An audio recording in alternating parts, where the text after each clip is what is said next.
Cristiano റൊണാൾഡോയും മെസ്സിയും തമ്മിലുള്ള ഫാൻസിന്റെ fight നമ്മൾ കാണാറുണ്ട്.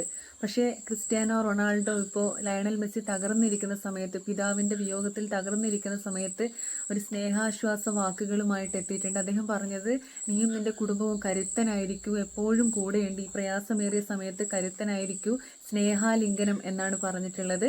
മെസ്സിയെ ഇങ്ങനെ ചേർത്ത് പിടിക്കുകയാണ് ക്രിസ്ത്യാനോ റൊണാൾഡോ, അല്ലേ? അദ്ദേഹത്തിന്റെ പിതാവ് ഹോർഹെ മരിച്ചപ്പോൾ മെസ്സിക്ക് അത് ഉൾക്കൊള്ളാൻ പോലും കഴിഞ്ഞിട്ടില്ല. അദ്ദേഹത്തിന്റെ ഇൻസ്റ്റാഗ്രാം കുറിപ്പൊക്കെ നമ്മൾ കണ്ടു. ഇനി എനിക്ക് മുന്നോട്ട് പോകാൻ പറ്റുമോ എന്നറിയില്ല, പിതാവിന്റെ വിയോഗം അത്രത്തോളം നമ്മുടെ ഫുട്ബോളിന്റെ മിശിഹായെ തളർത്തിയിട്ടുണ്ട്, തകർത്തിട്ടുണ്ട്.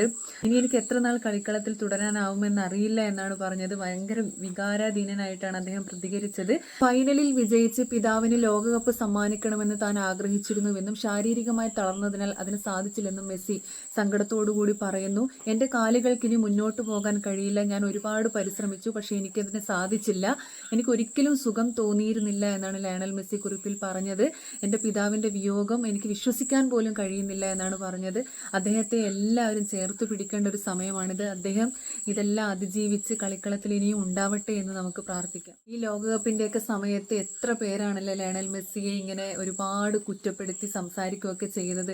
പക്ഷെ അദ്ദേഹത്തിൻ്റെ അച്ഛൻ രോഗശയ്യയിൽ കിടന്നപ്പോൾ അദ്ദേഹത്തിന് വേണ്ടിയിട്ടാണ്, അച്ഛന് വേണ്ടിയിട്ടാണ് മെസ്സി ഈ കപ്പ് ആഗ്രഹിച്ചിരുന്നത്. അതൊക്കെ കേൾക്കുമ്പോൾ ഭയങ്കര സങ്കടം തോന്നുന്നുണ്ടല്ലേ? അദ്ദേഹം ഇനിയും കളിക്കളത്തിൽ തിരിച്ചു വരട്ടെ എന്നാണ് എൻ്റെ പ്രാർത്ഥന. അതുപോലെ എല്ലാവരും അങ്ങനെയായിരിക്കും പ്രാർത്ഥിക്കുക, അദ്ദേഹത്തെ സ്നേഹിക്കുന്നവരൊക്കെ അങ്ങനെ വരട്ടെ, അല്ലേ?